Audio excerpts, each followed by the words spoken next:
gonna give nobody none of my jelly rolls. I wouldn't give you a piece of this cake to save your soul. Come on, man. My mom told me today, before she went away, to be a good boy, she'd bring me a toy. I'm my mama's pride and joy. Now there ain't no use for you to keep on hanging round. I love you, but I've got to let you down. Hello and welcome to Castálio Podcast, episode 119. I am Bruno Rocha, speaking from Guarulhos, São Paulo.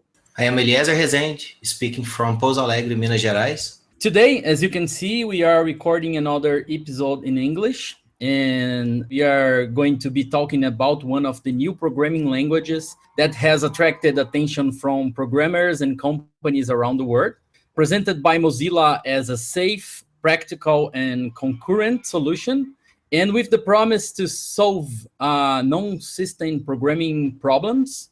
Rust language is also a multi-paradigm, a multi-purpose language, and we'll learn more about this language with one of its core developers and author of the Rust programming language book. So, Carol Nichols, welcome to Castálio Podcast. Please introduce yourself to our listeners. Obrigada. I'm glad to be on the show. As you said, I'm on the core team. I'm also on the community team and the infrastructure team and the cargo team.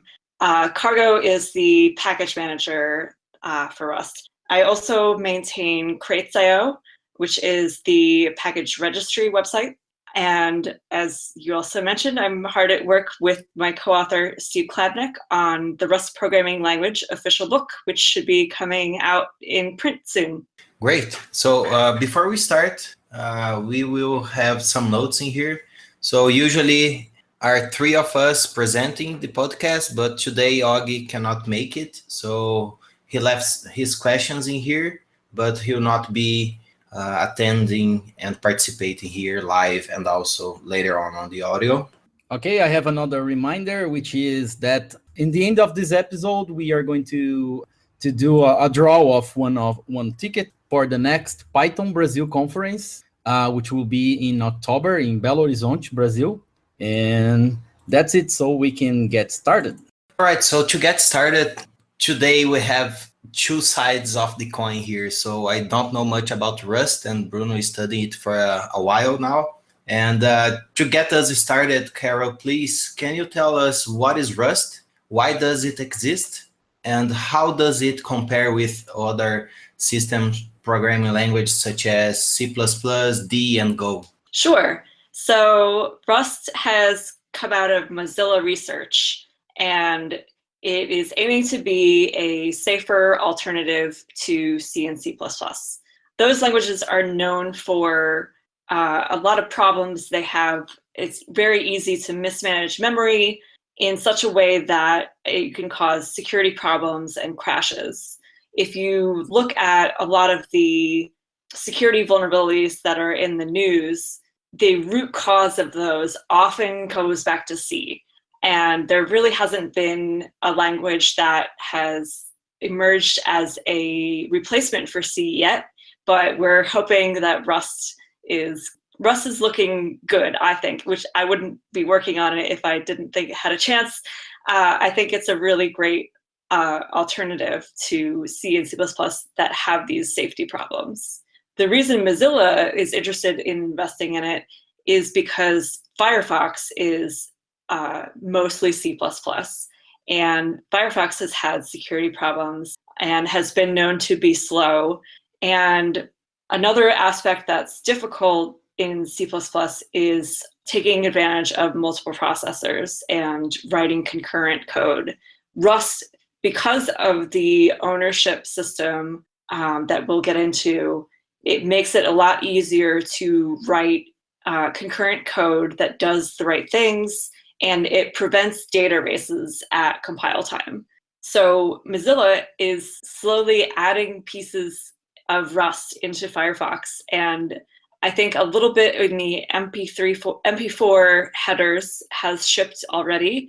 A big chunk. So they've been working on an experimental browser called Servo, and they've been slowly pulling pieces of Servo over into Firefox as they're ready. A big chunk called Stylo, which is the CSS rendering component, is going to be shipping this fall in Firefox. It's available in nightly now if you turn on a preference, and it's really fast and doesn't crash. So Mozilla has been very happy with what Rust has enabled them to do so far, and they're even working on moving Rust components into Firefox even faster than they had planned. I didn't talk about Go and D yet. So I actually haven't used Go and D myself very much, so I don't have any direct comparison experience, but a difference is that Rust does not have a garbage collector that runs at runtime. Go has one built in, and I think D, there's some history with D, like I forget if it's on by default or off by default, but you can opt in or out of the garbage collector with D. But Rust just doesn't have one. And we'll get into this more with the ownership. So you do have to manage your memory explicitly, but it's not as tedious as in C, where you have to say malloc or free. But because all of this is happening at compile time, there doesn't need to be a garbage collector always cleaning at the memory at runtime. So this lets your program be a lot faster. And there are certain cases where you don't have the resources to have a garbage collector running, and Rust is a great option for that case. Nice. So we can say that the key feature of Rust is the absence of garbage collector and the fact that it gives the programmer the full control of memory ownership. And then it prevents segmentation faults and race conditions. However, I think this brings a new level of complexity. And at the first look, Rust seems to have a weird syntax, especially because of this new concept of lifetime, borrowing, and also ownership. So when I started learning Rust 2 months ago by your book, I struggled a lot to get those concepts. And until now, I do not know how to easily explain lifetime, ownership, and borrowing to others, which ask me about Rust. So do you know an easy way to introduce these concepts? Do you have some kind of example to know for beginners to see what is ownership, borrowing, in lifetimes? I don't have one magic example that will help everyone understand, unfortunately. Or else I would have put it in the book, and then you would understand it already. So I wish I had an example that was very small and very nice. So ownership and borrowing, in my mind, are much more important than lifetimes. Lifetimes, you can kind of forget about them for a little bit. So ownership, the concept is that one piece of code, one variable, one struct, one instance owns the memory that it's using, and that owner is what's responsible for cleaning the memory up when that thing is done. No one else is allowed to clean it up, and no one is allowed to assume that that data exists unless they know that the owner exists still. So borrowing is the owner can let other parts of code read, so you can do an immutable borrow, and you can have as many of those as you want at the same time in code, but none of those it's guaranteed that none of those will delete that data, so it's safe for everyone to read that data. Or you can let one part of code have a mutable borrow so that it's allowed to change the value for a certain amount of time, and then it returns the borrow. It stops borrowing, and then the owner is still responsible for cleaning it up. You can transfer ownership, so another part of code owns it, but then you're not allowed to use it anymore after you've transferred ownership. So what this does is, this is the part that lets you not have to write malloc and free every time you want to use memory, and inevitably forget to write free, or write free twice, or think this other code is going to free it, but actually it's over here that frees it. So the part that's frustrating sometimes, I came from Ruby. So Ruby has a garbage collector, and you can just your data is all over the place.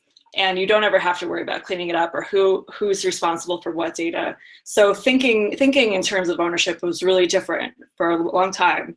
But if you look at your memory usage of running Rust program, it's like teeny tiny, because it's like the data only hangs out as long as you need it to, and then it gets cleaned up right away.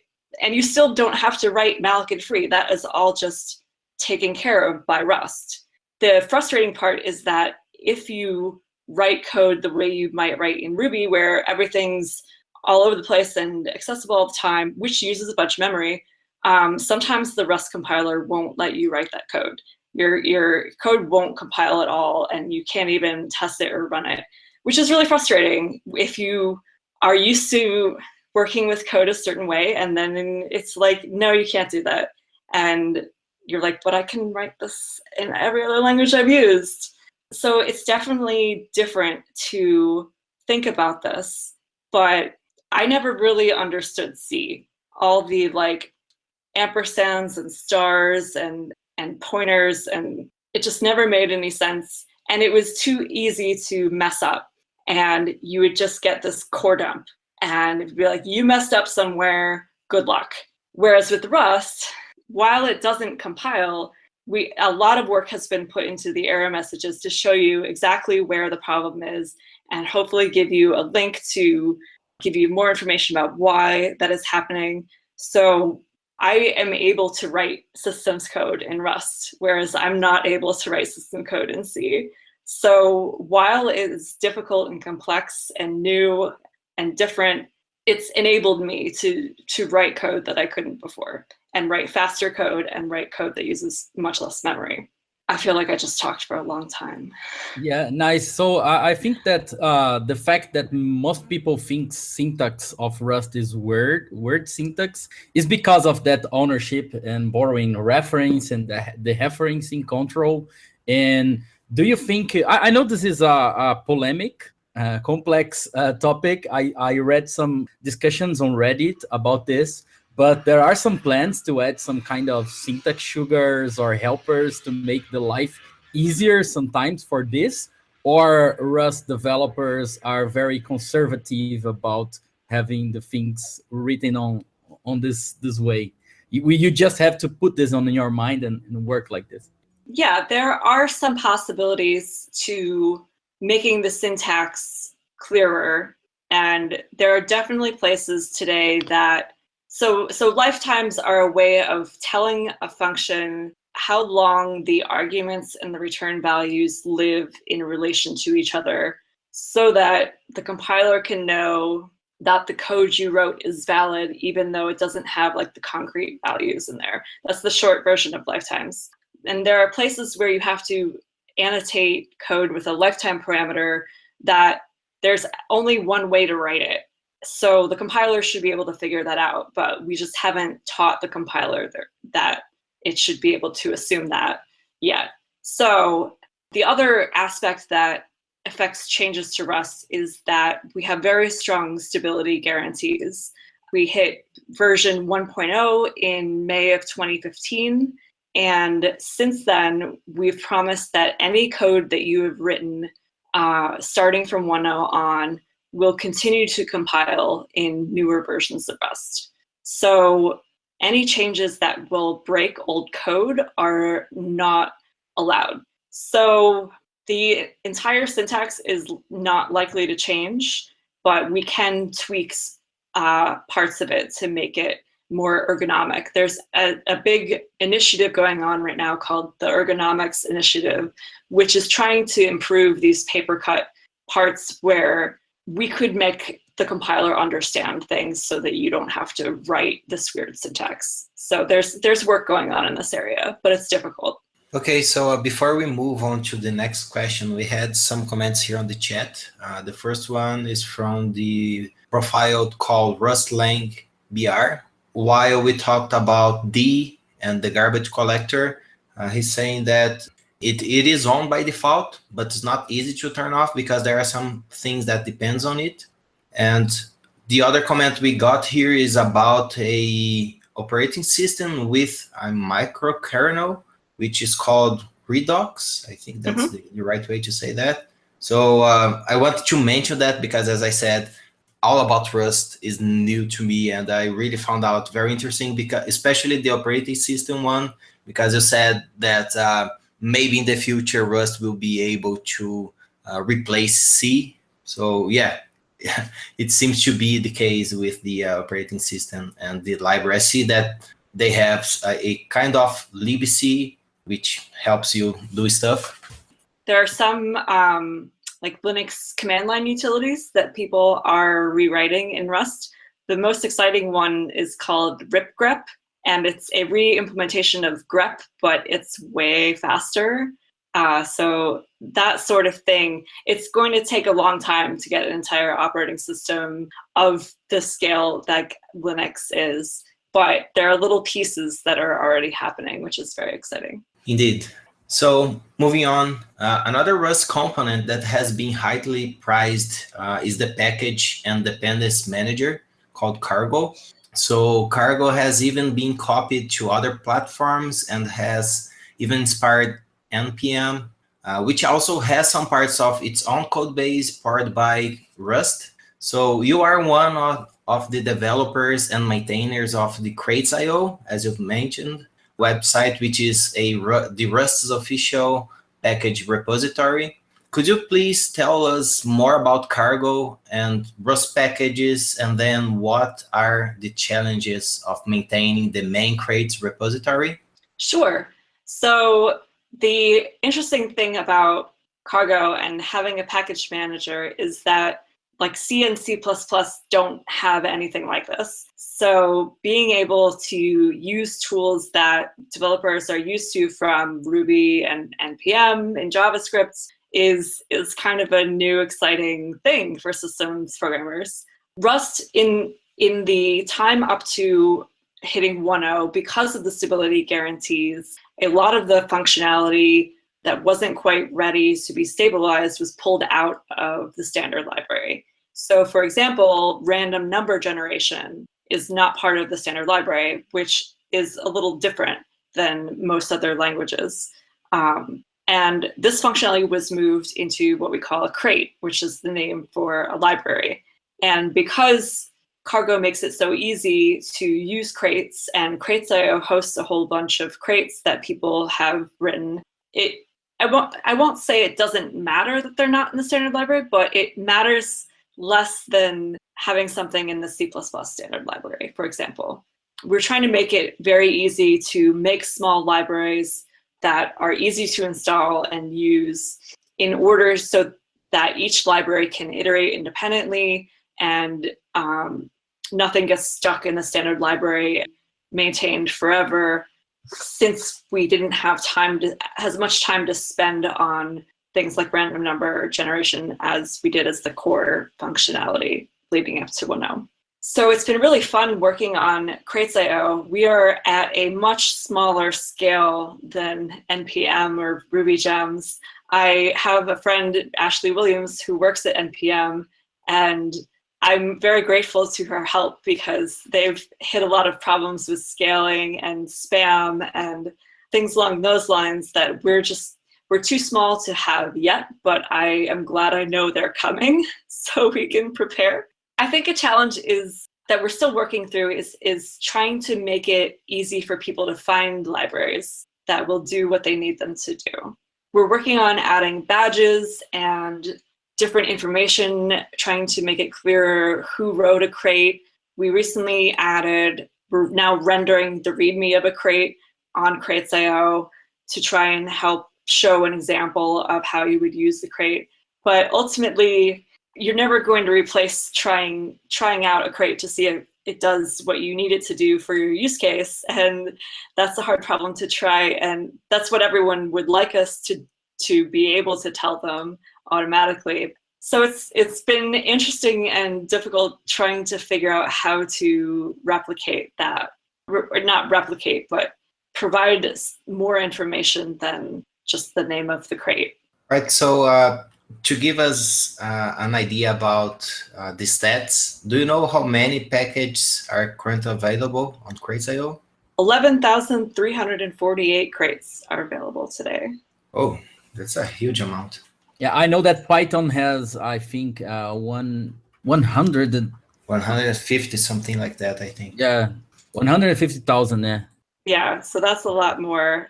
NPM has 475,000. So I'm not good at doing math in my head, but that's a lot more on NPM than we have on Crates.io. But I think it's a good number because NPM is out there for many years more than Crates. All right, so to know a little bit more about the diversity of the Rust package ecosystem, we also got a question here from the chat. I think it was Alejandro Messias.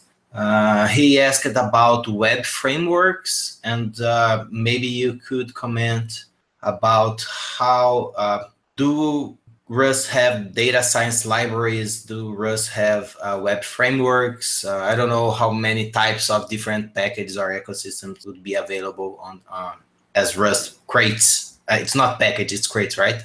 Packages, crates, either works. Cool. The web frameworks is really interesting. There isn't there's not a Rails for Rust yet.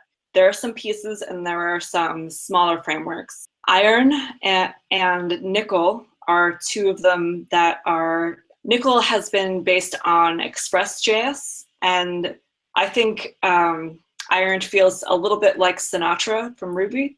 So they're kind of simpler web frameworks. There's a few newer ones that have come out.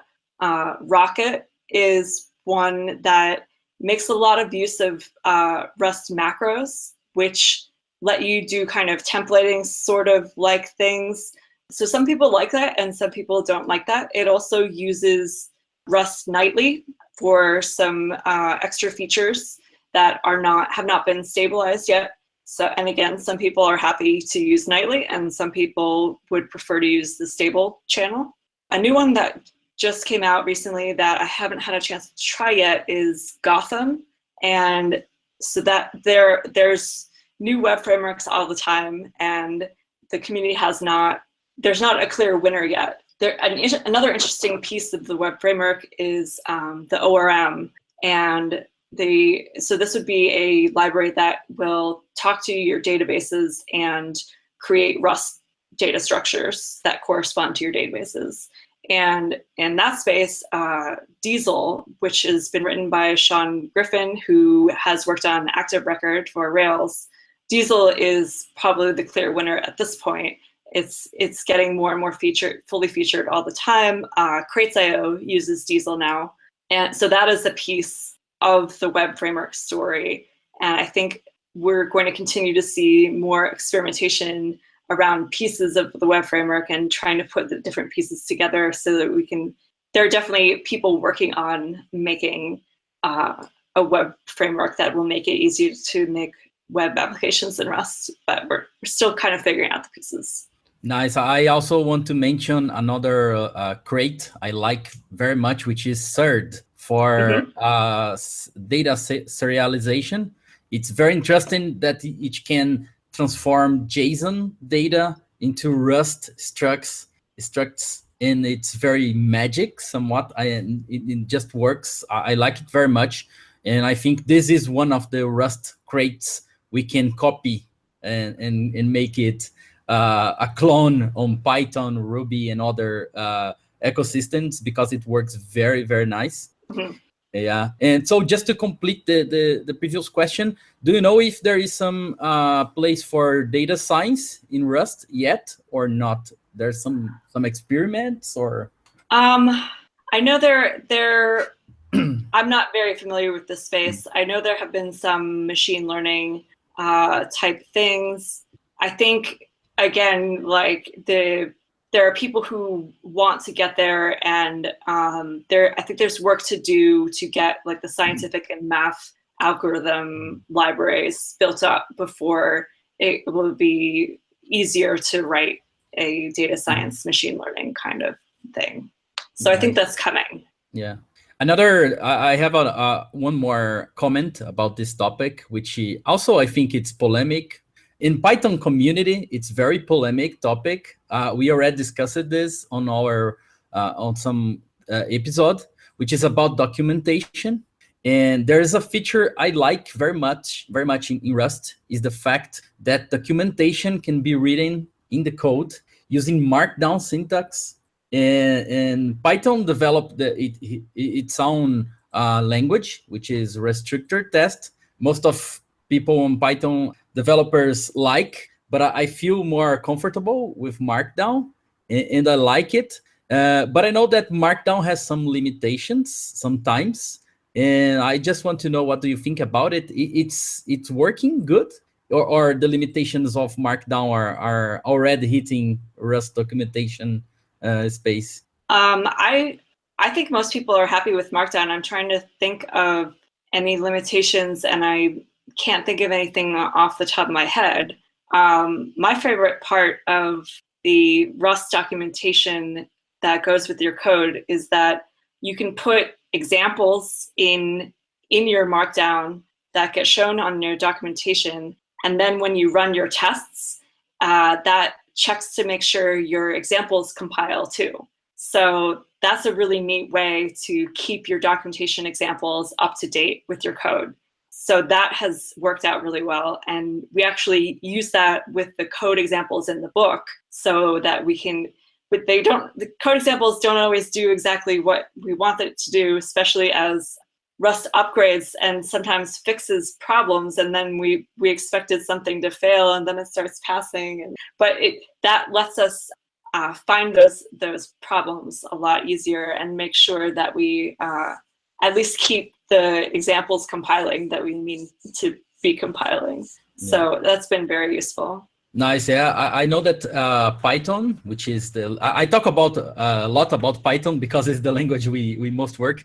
And Python has this feature which is called doc tests. I think it's there from the beginning of Python, and I think it's really interesting. I use this a lot, but the community just is not using this anymore. I don't see people using this on Python. People prefer to write the tests separated on other frameworks, but I think it's a very nice feature. And I usually go to the source code of the crates, and I read the comments there, and I just see the examples, and I think it's very easy to get it. So, okay, now I want to change the subject a little bit. We are talking a lot about the advantages of Rust and how Rust is wonderful and maybe the future of systems programming. But let's talk about its disadvantages. I don't know if there is a lot, because I do not have had too much experience, but I have 3 disadvantages to mention, and I would like to ask you a small sentence about it.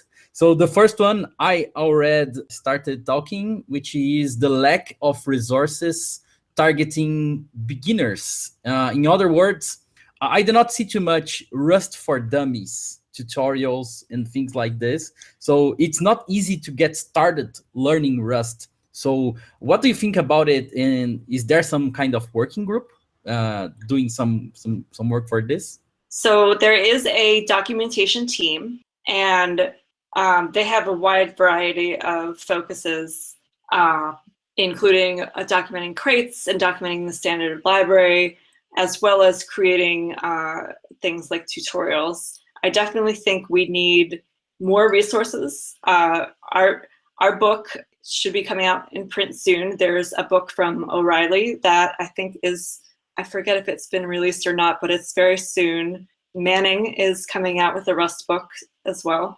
I think we need lots of different resources for lots of different people from different backgrounds.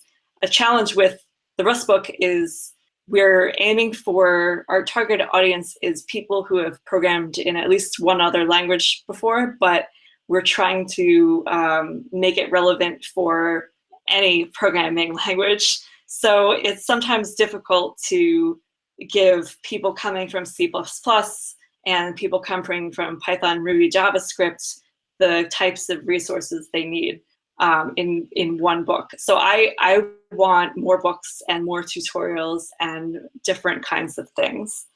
One of my own projects a little bit, I have this project called Rustlings, so little bits of Rust And it's a bunch of examples that intentionally don't compile. And your job is to try and fix them. And I haven't had much time to spend on it lately, and there aren't all that many, but people have found them useful. And I think that's a good way for people who like to get hands-on experience with things. I started it because I was getting all these compiler error messages while I was trying to do something else, which was very frustrating. So I wanted to just practice fixing those compiler error messages so that when I found them while I was doing something else, I would already know how to fix them. So I would love if people have ideas for more exercises as you're learning. And another thing that's difficult when learning anything is that once you understand something, it's hard to remember what it was like to not understand it. So I almost know too much at this point. Like we need more people writing more things like right after they learn something. That's the best time to teach someone else. So anyone listening who tries out something with Rust and figures something out, please blog about it. Please write a tutorial and share what you figured out, because we need more stuff like that. Great. Yeah, your project Rustlings is on my to-do list. I already started the exercise.io, and when I finish this, I will start looking to the Rustlings. So I will just talk about the other thing I think people say that is a Rust disadvantage, especially people coming from C and C++. They found that when your project has a lot of the dependencies and you go to compile, the compiler takes a long time to compile because the way it compiles crates separately, at least for the first time. And also that the size of the generated binary is a bit more larger than one generated in C or other language. What is this about? Is that the way Rust works? Or is this something developers are working on to improve? This is definitely what I would put as Rust's biggest problem. And there are definitely people working really hard on improving compile times. There are a bunch of different efforts. One is incremental compilation. There's a way you can try that out now. It's kind of in beta, but they got it to a certain point and then realized a different way they could do things to make things even faster. So it's kind of being redesigned and reworked at the moment, but they're trying to get that finished around the end of the year. There's also the size of the binaries. I'm going to look up an FAQ because I'm not sure off the top of my head like there are definitely reasons why this happens. Yeah, so the type system of Rust is complex, more complex than C, definitely. And it's doing a lot of checks at compile time on various different things. Yeah, I think I heard I read somewhere that when you compile without there are some parameter, which is, I don't know if it's optimized or something like this, you get all the messages to trace back if you have some error on compile time. So you can remove that out and have a small binary or something like this. I don't know if it's the same stuff you were talking about, but I read about it. Yeah, there are definitely different options. And by default, when you run cargo build to build a project, that runs in what's called debug or development mode. So that has a lot of symbols and extra backtrace information and things like that. And it also doesn't spend as much time on doing passes of optimization because the assumption is you're currently working on it and you'd rather, believe it or not, the release builds take longer to run. So the default is to take shorter amount of time. But when you're done and want to release a compiled version, you can run cargo build -- release, and that will take a little bit longer, but will produce smaller code that has more optimizations run on it. So that is one option that you have. And there are some other little tweaks you can do. You can also run without the standard library if you really want. That's what if you want to use Rust in an embedded context where things need to be really tiny, you can run without the standard library. So that's another option as well. Great. So I will change gears a little bit here, and I want to talk about the Rust market share. So we also got a comment here. So I told in the beginning that Og Maciel wasn't participating, but he sent a comment, and that's not for the first part of the question, which is how is the market share in terms of companies currently using Rust, and what type of job or of type of problems they are trying to solve. And the second part, and that's come from the chat, which is how is the market share for a Rust developer? So someone who got interested on learning Rust and thinks that is ready for trying to find a position. So the first part is what is for a company using Rust, what they are doing. And the second part, I know Rust, what types of job I should find and what is the knowledge I should have in order to be able to try to get a position. Sure. So if you go to the Rust.lang.org homepage, there's a link on there that says, see who's using Rust. And this links to a page of everyone who is able to say publicly that they're using Rust in production. So Mozilla is on there, of course. Another, I actually don't see Dropbox. No, there's Dropbox.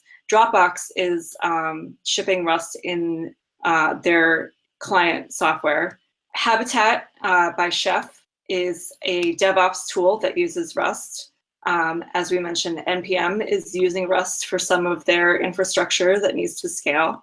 And there's a whole lot of little startups that are betting on Rust for their products. One of them is Tilda, which does Skylight, a product that does performance monitoring for Rails apps. So it runs inside people's Rails apps and needs to not use a whole lot of resources and needs to not crash other people's applications.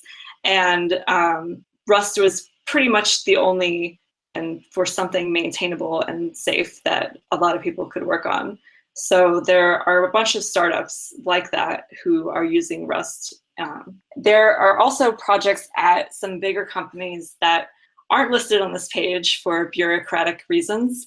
Amazon is testing out some things with Rust.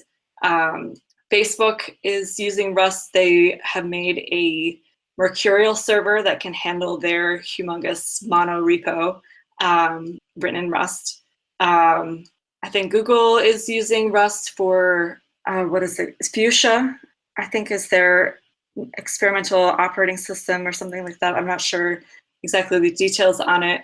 And Microsoft is actually shipping a bit of Rust in VS Code. The code search uses ripgrep, the grep rewrite I was mentioning before. So the big companies are all starting to experiment with Rust a little bit in different places. And Mozilla, of course, is all in with Rust and moving forward. The job market is not as big as other languages right now. And a lot of places like Dropbox, for example, are not necessarily hiring full-time Rust developers, but people who can work on other things and Rust as well. And I think that's a situation that a lot of companies are in, where they have a little bit of Rust, but they also have something else. So if you're looking for a full-time Rust position, those are there aren't very many of those right now. But if you're open to working in other things, or are I would not recommend trying to use Rust at a company that it wasn't a good fit for. But if you have a use case for Rust, I of course am biased and would recommend using Rust wherever possible, wherever you're thinking about writing new C or C++ code. I hope people stop doing that. Nice. Yeah, I also see some companies which were using Rust to distribute command line applications. as they can just ship the binary in a single binary with all the link static libraries inside. So that's very good use case. And now I want to move on to another topic, which is we know that Go language is one of the most popular languages of the new languages, and it has been advertised by Google and others as a good choice for concurrence and async programming. And we know that Rust can do the same thing very well. And also Go is also sometimes adopted as a Node.js replacement. And also Go language has a very large use case, a very big use case, which is Docker, a famous use case. So do you consider Go and Rust direct competitors? And what is missing to Rust to hit the same popularity and adoption as Go? So I don't really see them as direct competitors. I think that's kind of a coincidence about when they came out. And Go was advertising itself as a systems programming language. And I think they're kind of backing away from that a little bit. They're really aiming for the asynchronous network programming is kind of the sweet spot for Go. And there are efforts in Rust to do asynchronous network programming. Tokyo is the big project that's under development right now to do that sort of thing. And we're working on adding coroutine support to the standard library. That's kind of in an experimental phase at this point.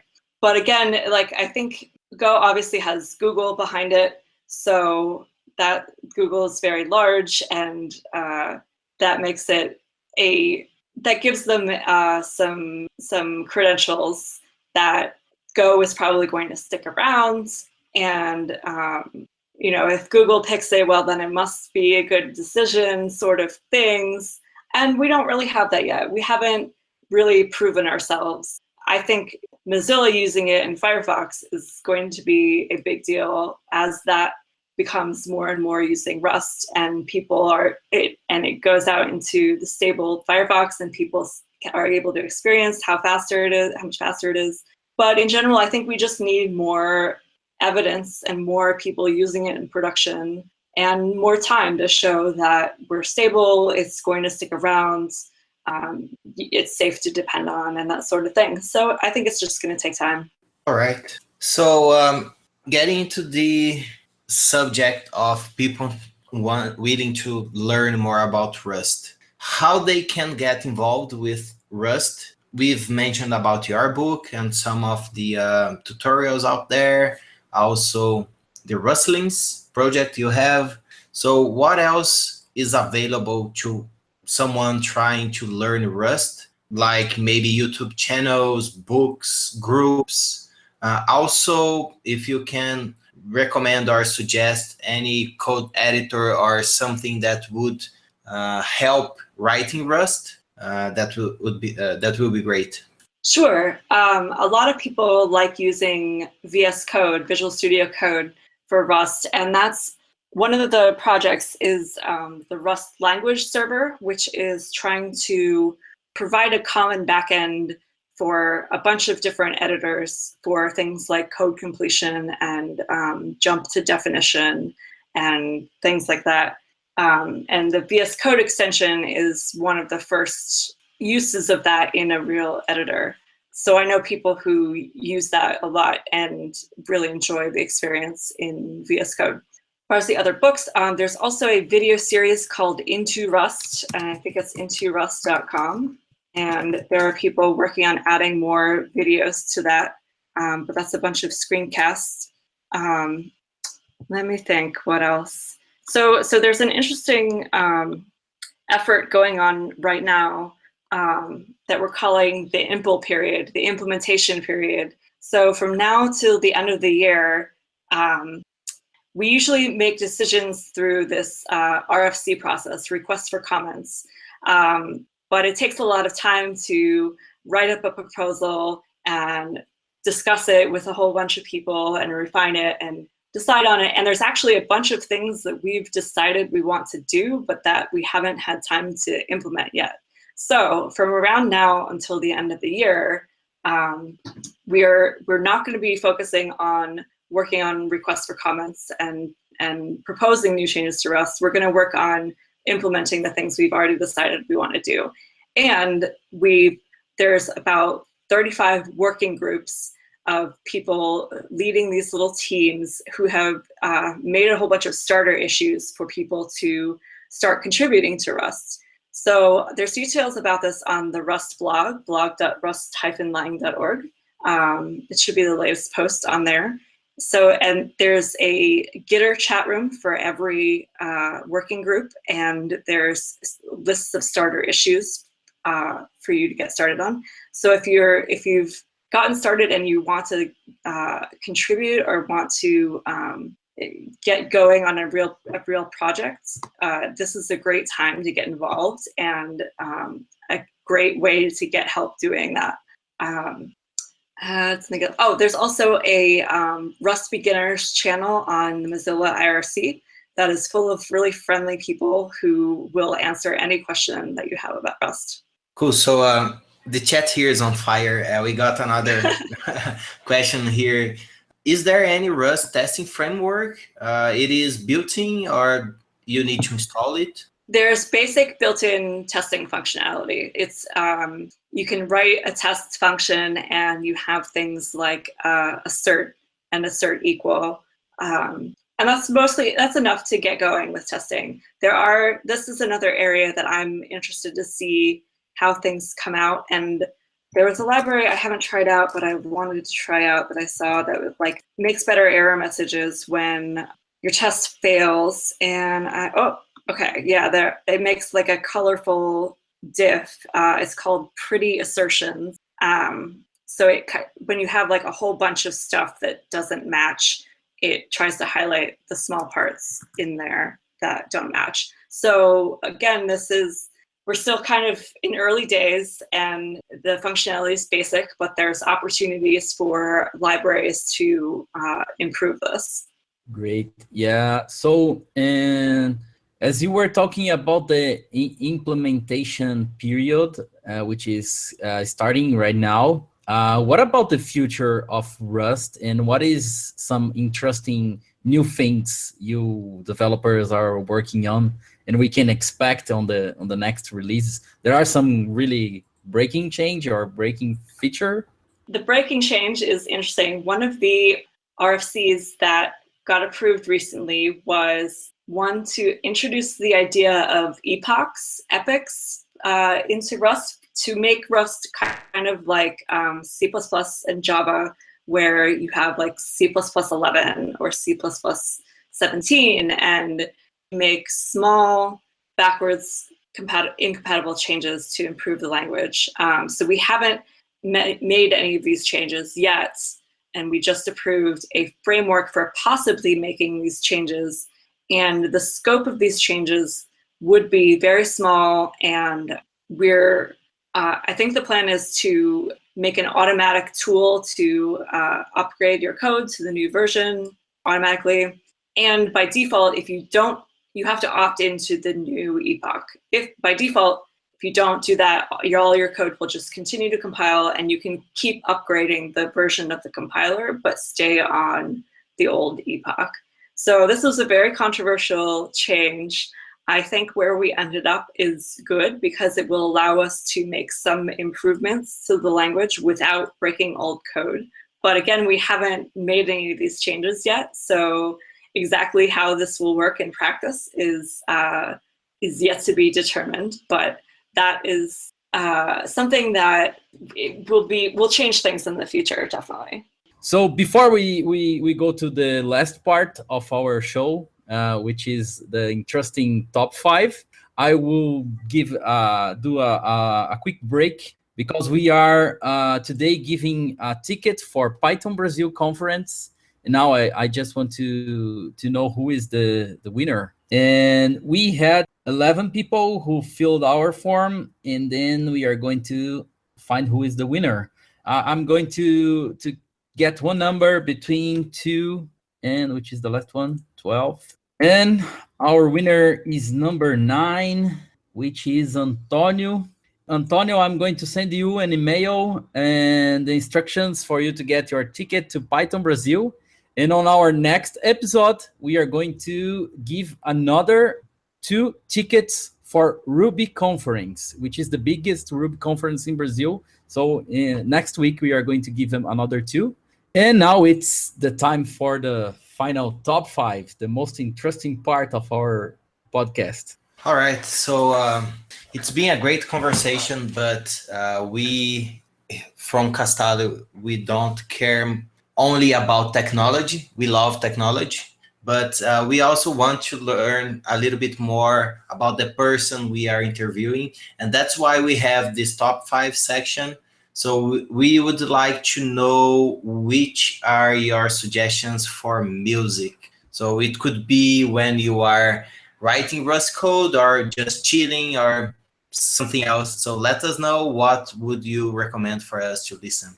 Okay, I'm going to pick my favorite band, and don't laugh. My favorite band is Hanson, and if you haven't thought of them since Mbop came out about 25 years ago, they're still around and they're still writing music and releasing new songs. And they just released a song called I Was Born, and I think it's really catchy. So I would encourage everyone, even if you think you might not like it because you didn't like Mbop 25 years ago, give it a chance and see what you think, because I think they're still really good and still writing awesome music.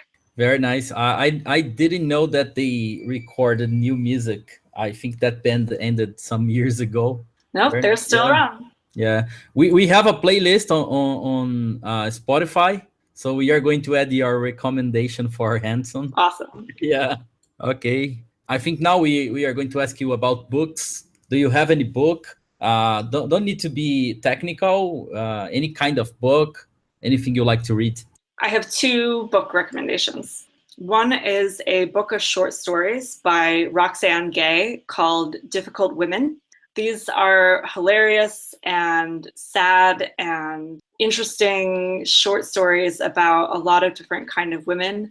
So I'm in Pittsburgh, Pennsylvania, and she recently came and did a lecture, and I was lucky enough to go and hear her, and she's hilarious in person. So I love her short stories and would recommend Difficult Women. The other book I have recently finished is called Station 11, and it's by Emily St. John Mandel. This is a post-apocalyptic novel about a world where there's been this flu that has killed most of the people. So there's just these small communities still left, and it's a really neat story about a lot of different people and how their lives entangle together and what their lives were like before and after this flu. And it was a really good story.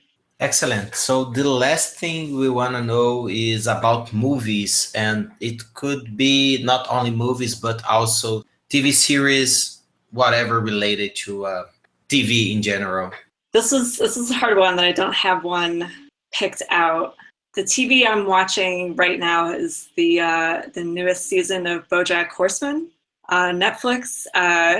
It's a very dark comedy, but it is very funny, and I really enjoy that. Like, half the characters are animals for no good reason, and they still have like normal lives, and they make fun of our lives right now, and I think it's funny. Yeah, very nice. I like that show. BoJack Horseman is very, very funny. Very a lot of black humor there. Yeah, yeah. They are very dark side of humanity, but Yeah. it's very nice to watch it. I also recommend it, and we have this on Netflix Brazil also, so I recommend. So sadly, we hit the end of this episode, and first I would like to thank you, Carol, not only for being today with us for 1 hour and sharing your knowledge, but also thank you for all your work on Rust, your book, which introduced me to Rust, and also your work on crates and everything else. I think you do a great job. and all the Rustaceans out there are very grateful for your job. So thank you. And I would like to give you some time to say whatever you want, do some advertisement, say a final message for our listeners. So the time is yours. Say whatever you want. Sure. So I think we've plugged the book enough. I do want to mention that it's online for free right now. It's still being developed, so the later chapters are still a little rough around the edges. But please read the book and send in comments. Again, it'll be out in print form from No Starch Press soon. I also run my own company with my husband, Jake. It is called Integer 32, and we do Rust consulting. If you are trying to convince your company to use Rust and would like some help, we do training and we build prototypes and things like that. And I would encourage everyone to try out Rust and write tutorials. As we mentioned, we really need lots of tutorials from lots of different perspectives in order to help more people pick up Rust, because I think it's a really neat way I think it's making programming better. So I want to help Rust become more widely used than C. So we've got a lot of work to do and we need your help. Great. So it is the end of this episode. And before we go, I want to thank everyone that has followed us live here on YouTube, everyone that will be listening to us on when the podcast goes out. Also, we'd like to ask you to follow us on our socials.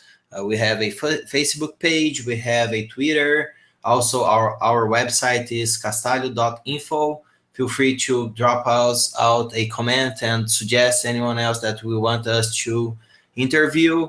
Was a great time, Carol. Thank you very much. And I'd like to say bye-bye to everyone and see you all next week. Bye. Bye. Thank you. It's really hard to beat. I know you want it, but you can't have it, 'cause I ain't gonna give you none. Come on!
Give nobody none of my jelly roll. I wouldn't give you a piece of this cake to save your soul. My mom told me today day before she went away. To be a good boy, she'd bring me a toy. I'm my mama's red hot boy. Now there ain't no use for you to keep on hanging round. I love you, but I've got to let you down. Oh, Lord, your jelly roll is fine, but it ain't as good as mine. I know you want it, but you can't have it, 'cause I ain't gonna give you none.